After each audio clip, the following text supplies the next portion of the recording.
আমি Prasun place DVR চ্যানেলের পক্ষ থেকে আপনাদের আন্তরিক ধন্যবাদ জানাই। আজকে যে সপ্তম মালগাড়িটি যেটি এসেছে সেটি কিন্তু লঙ্কাজলা অতিক্রম করে দমদমার ব্রিজ পর্যন্ত আজ তার ব্যালেস্ট ফেলতে ফেলতে আসছে এবং এর পরে আরেকটি মালগাড়ি এলেই প্রথম দফার ব্যালেস্ট ফেলার কাজ প্রায় সম্পূর্ণতার পথ পাবে এবং তারপর দ্বিতীয় দফার ব্যালেস্ট ফেলার কাজ হবে। দেখুন এই মুহূর্তে মালগাড়িটি দাঁড়িয়ে আছে, দমদমা অতিক্রম করে সামনের দিকে এগিয়ে যাচ্ছে বড় গোপীনাথপুরের দিকে এবং সেই ছবি আপনাদের সামনে আমরা উপস্থাপিত করছি। বর্তমানে ঠিক বড় গোপীনাথপুর ঢোকার আগে যে বক্স ব্রিজটি আছে তার ওপর দিয়ে যাচ্ছে এবং এই মুহূর্তে দেখুন সেই দমদমা ব্রিজটি প্রথমে গিয়ে তারপর সেখান থেকে অতিক্রম করে এসে এই দিক থেকে অর্থাৎ জয়রামবাটির দিক থেকে বিষ্ণুপুরের দিকে পাথর অর্থাৎ ব্যালেস্ট খালি করতে করতে যাচ্ছে।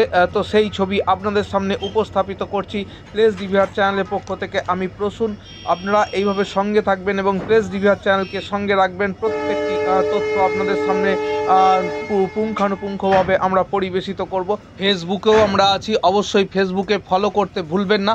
তো বন্ধুরা, আপনারা দেখছেন যে বর্তমানে ঠিক লঙ্কাজলা অতিক্রম করে যে দমদমা পুকুরের পাড়ে যে গার্ডার ব্রিজটি আছে অর্থাৎ সেই যে ক্যানেল এবং পুকুর সংলগ্ন এলাকায় যে গার্ডার ব্রিজটি আছে সেটি কাছ থেকে আজকে বিষ্ণুপুরের দিকে ব্যালেস্ট ফেলার কাজ হচ্ছে। আগে মালগাড়িটি চলে যাচ্ছে সেইখানে এবং সেখান থেকে সামনের দিকে বিষ্ণুপুরের দিকে যাচ্ছে।